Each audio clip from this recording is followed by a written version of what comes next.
entrem en matèria amb aquest llibre. Retòrica de un pene asustado. Mitos y falacias del nuevo machismo. Feliciano Mayorga, ¿qué tal? Muy buenos días. Buenos días. Hola, buenos días. Ay, ay, ay. ¿Qué tal? ¿Estás bien? Sí. Estoy estupendamente. ¿Se oye Solo bien? ha sido ¿Se el ve móvil. bien? Ah, pensaba que se había caído, perdona. Técnicamente, Como decíamos, Pues, estás grupo. súper contento, supongo, del libro que has tirado adelante. Un pene asustado.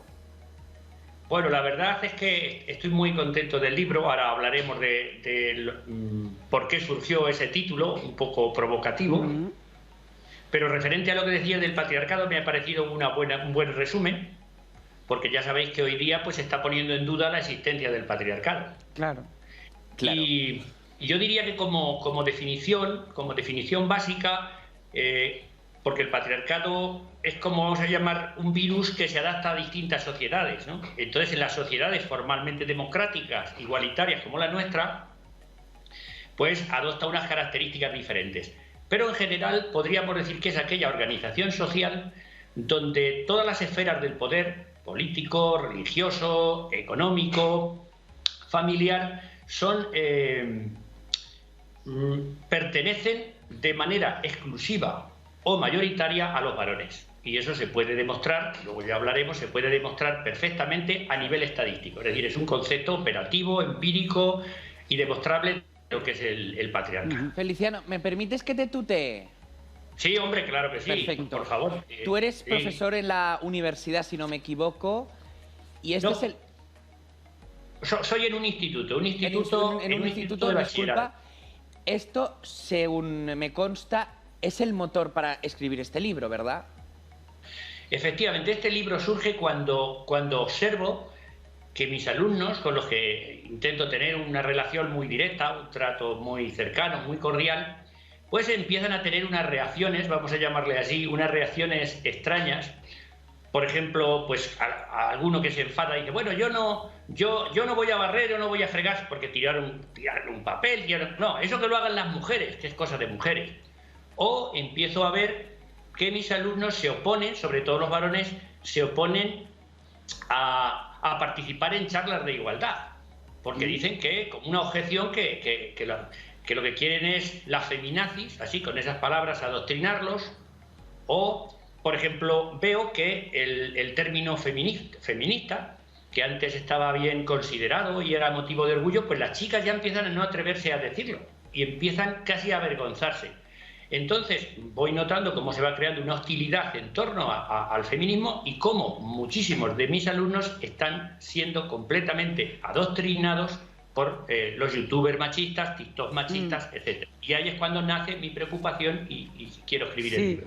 Pero ¿no crees que también hay como un poco de confusión en el feminismo?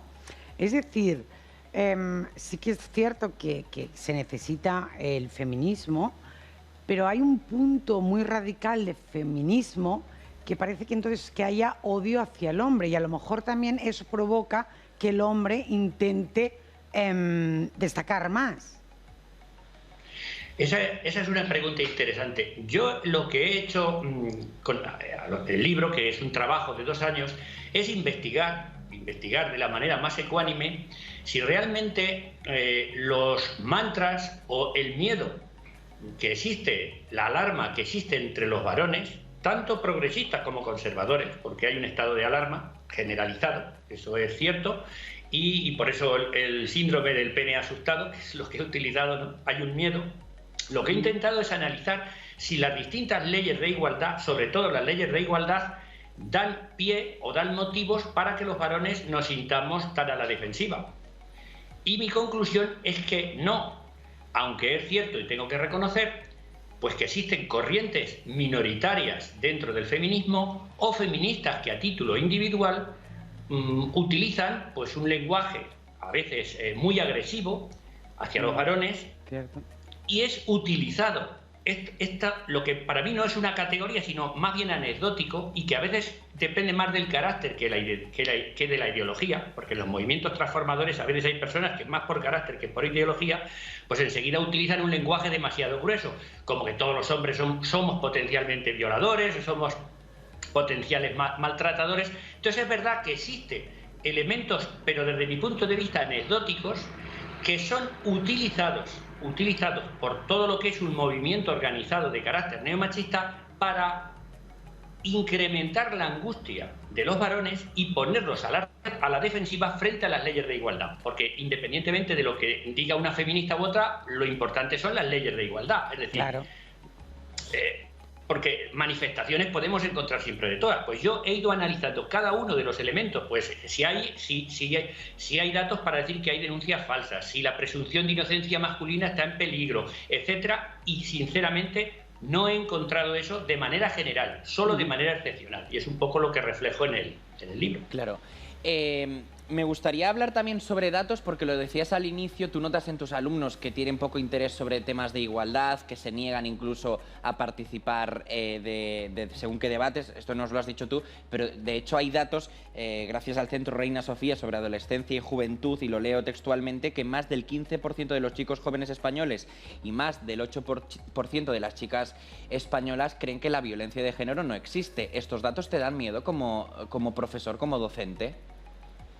Sí, esos datos son aterradores y esos datos se vienen produciendo ya desde hace un tiempo, porque ahora nos extraña lo que está ocurriendo, ¿no? La emergencia de esta especie de golpe de estado patriarcal al que parece que estamos a las puertas. Ojalá no, pero esto se lleva gestando ya muchos años en las redes, sobre todo en las redes sociales, la llamada manosfera. Ese es el caldo de cultivo. En el libro sí que es cierto que hablas de diferentes youtubers, de diferentes influencers como Naim Darrechi, que explicó públicamente de que no se ponía el condón para tener relaciones sexuales. Esto es peligroso, supongo, ¿no? Sí, porque los chicos prácticamente, llamo así, ¿no? Chicos, chicas, los chavales, pues sus fuentes de información no son los medios oficiales, no son los medios convencionales de comunicación. Ellos se alimentan de las redes, se nutren informativamente de las redes. Y en las redes es donde priman todo este tipo de youtubers a los que toman como referencia y como modelo. Y tenemos que tener en cuenta que en las redes no hay contrastación de opiniones, no hay filtros. Entonces ellos absorben toda esta, vamos a llamarle basura, si se me permite, o discursos antifeministas, discursos del odio, discursos donde se banaliza la violencia sexual. Alguno presumía, no quiero nombrar a ningún youtuber, pero presumía de que sus amigos ligaban mucho con chicas bebidas. Te decía cuál era la manera, como si tú vas sobrio, pues tienes la probabilidad y el interés de ligar con chicas que están un poco bebidas, y te decía cómo. Es decir, este tipo de mensajes, que ya digo, desde la banalización sexual, la cosificación de la mujer, o directamente el odio al feminismo y a sus figuras principales, pues eso es lo que están absorbiendo todos ellos. Es decir, esa es su catequesis diaria, esa es la catequesis diaria de nuestros jóvenes. Bueno, pero es que al final, es lo que decíamos, es que al final entonces se van a extremos. Y ni unos son tan malos, ni unas son tan buenas, ni al revés. No sé, yo creo que los extremos son malos. Claro, es que, a ver, yo según entiendo el feminismo, claro, yo entiendo el feminismo tradicional, pues una búsqueda de la igualdad, ¿no? Una búsqueda de la igualdad, y en ese sentido entiendo que el feminismo debería ser una seña de identidad tanto de mujeres como de hombres, ¿no? Pero la igualdad, sobre todo en lo que es el tema laboral y de leyes, porque al final un hombre y una mujer no pueden ser igual en según qué cosas. Pero en el tema laboral sí, y en el tema profesional. Claro, o sea, a ver, realmente se trata de la igualdad de oportunidades, ¿no? Hacer efectiva, porque ya la Constitución establece que somos iguales, pero luego con el artículo 14, pero el artículo 9 lo que establece es que se tomarán, es decir, los poderes públicos, ¿no?, tomarán medidas para hacer efectiva esa igualdad de oportunidades. Y las estadísticas son importantes, es decir, si en todas las esferas de poder vemos que no se da una horquilla de 60-40, voy a establecer 60-40 porque el propio Constitucional la estableció como razonable, siempre que no se da en una esfera de poder 60-40 hay que sospechar, ¿no? Hay que empezar a analizar qué es lo que está pasando ahí. Porque en una sociedad igualitaria, donde tuviéramos las mismas oportunidades, pues normalmente generaría, o sea, el acceso a todos los puestos de poder, el acceso a los bienes como el empleo, como el reconocimiento, estarían repartidos y no lo están, ¿no?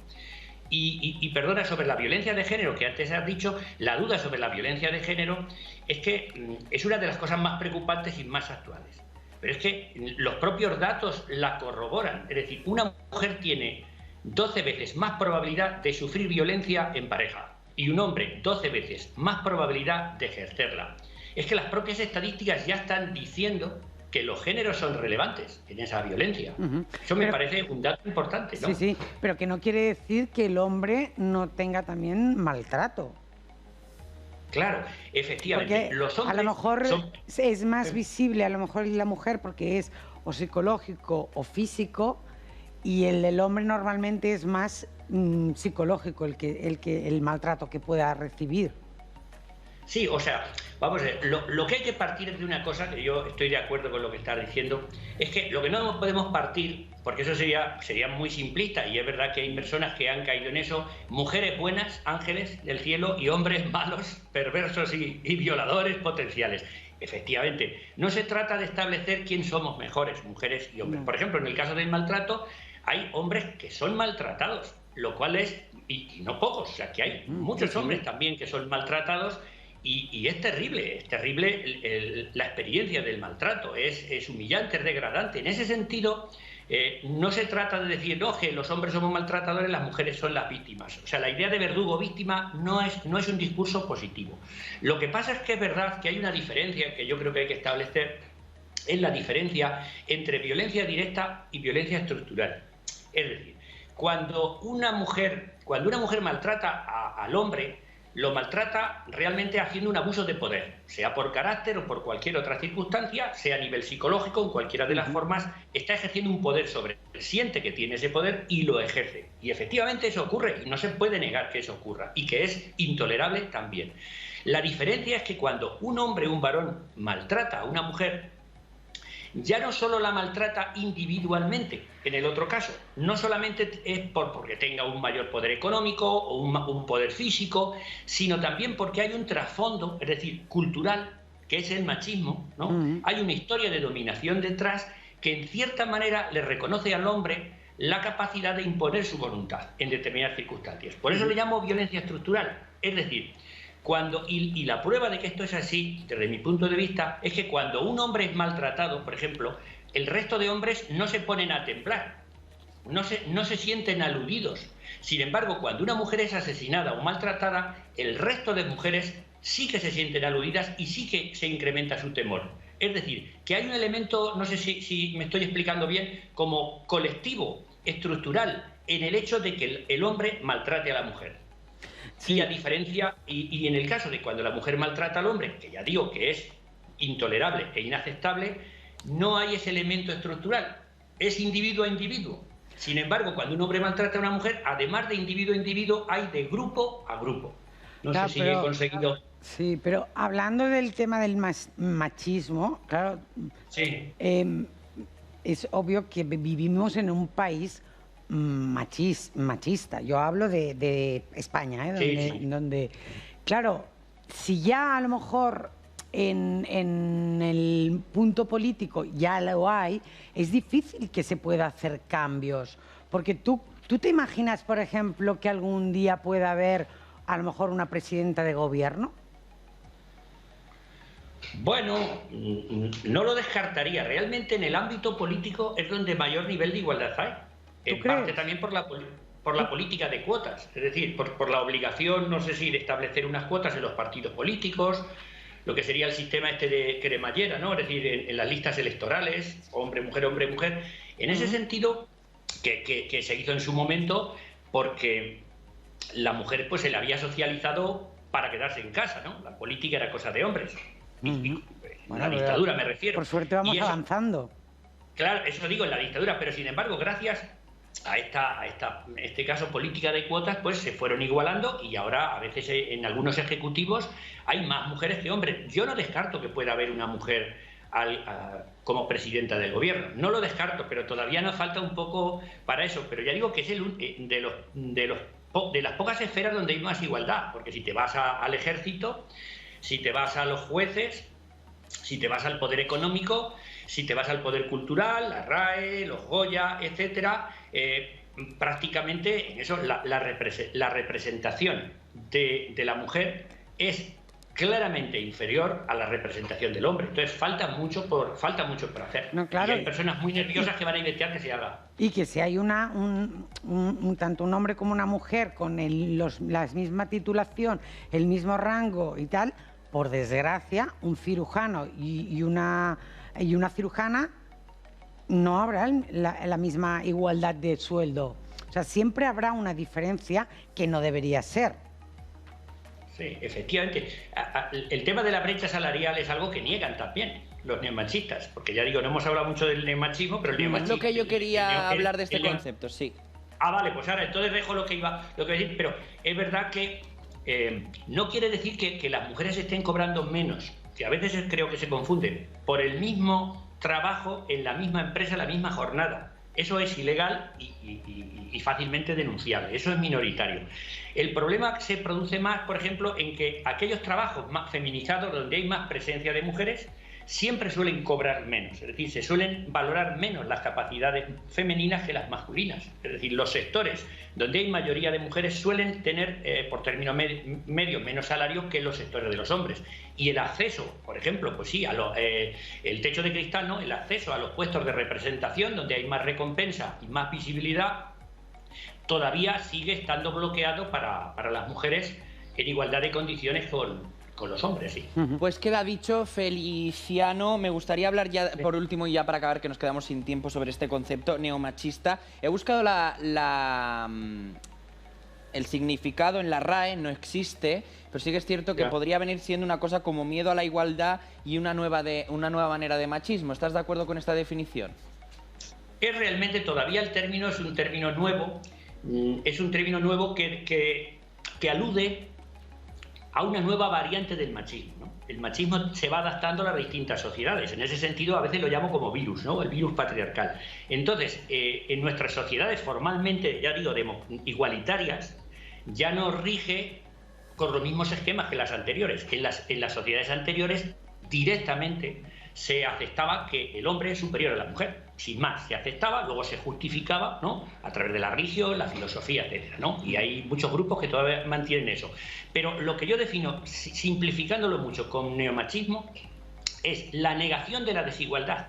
No es que se acepte la desigualdad, se niega que exista desigualdad y, por tanto, se niegan y se combaten todas las políticas que se hagan desde el Estado para corregir esa desigualdad. Entonces, el neomachismo sería un machismo negacionista. No existe desigualdad, no existe el patriarcado, no existe la violencia de género, etc. Y tú aseguras que el público más joven, que los influencers, que los youtubers, al final captan este mensaje neomachista, ¿verdad? Sí, o sea, lo captan, ya digo, lo he estudiado durante 2 años, lo captan y lo transmiten con una eficacia asombrosa a nuestros jóvenes, con una eficacia asombrosa. Necesitaríamos más tiempo para hablar contigo, pero nos quedamos sin. Gracias por estar con nosotros. Buenos días. Muchas gracias a vosotros por darme este espacio también. Muchas gracias. Gracias.